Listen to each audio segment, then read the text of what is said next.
Emma and this is Annabelle and we're going to be doing the first evaluation of our film. The title of the film is called Killing Mr Wilkinson. Mr Wilkinson is their headmaster and he's a main character and the next pupil wants to kill him, so that's sort of how the name came about. Nobody specifically came up with the name, but it was after we had finished editing, I think it was the best way to end the film. Yeah. And so it also leaves the audience wanting more because it's just a shot of the typing, and so I think it just creates the tone of suspense. So as there is a change in atmosphere and tone, it leaves the audience curious about what will happen next because it switches from the lovely advert, what's going on, to like the dark room with the ex-pupil in.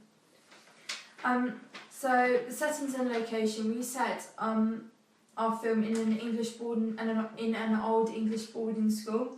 We created the shots of the school as like a nice happy tone, which juxtaposed with the shots of the dark room and not allowing the audience to see the character's face changes that mood. So with it being in when the school is all sunny to being in that dark room, I think it was very, very different, and it sort of sets how the massive difference in the actual two sides are. Yeah. Costumes and props. So the school attire used shows that the school we shot at was a prestigious boarding school set in the English countryside, and our film goes against the majority of films set in schools. For example, St Trinian's. Their uniform's very scruffy. They don't have like neat hair, neat clothes, anything like that. So it's different. And the shot of the honours board of books carries connotations of success in higher end education. For the camera and editing, we use in the first half montage.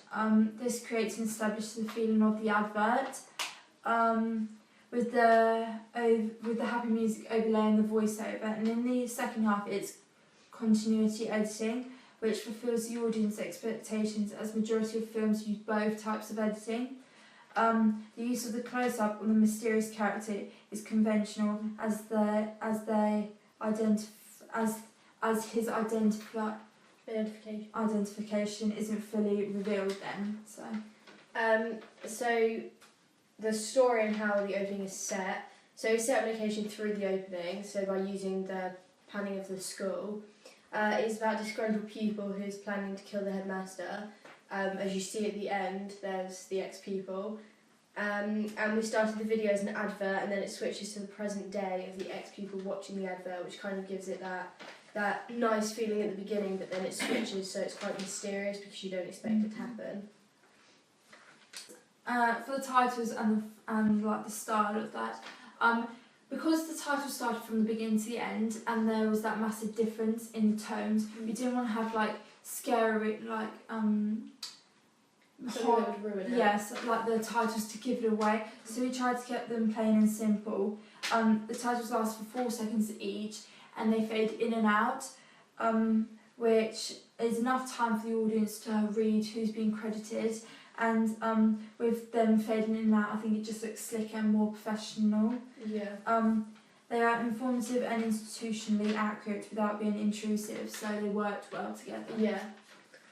So as the first half is not a typical horror opening, it surprises the audience when it changes to a more typical horror setting, as it is in a dark room, quick typing, and the close-up of the eyes.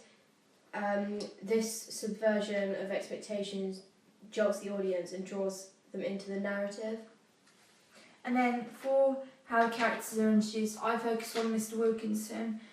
He is introduced in a typical headmaster way. If you were watching an advert for a school, he is set behind the honours board, which shows the status of the school being a high education prestigious school. And throughout the video, he was also always shown as a higher status in person. So when he's like in the classroom, he's teaching the pupils, they're all sat down, he stood up. So I think it shows the different statuses between the teacher and the pupils, well, the headmaster and the pupils.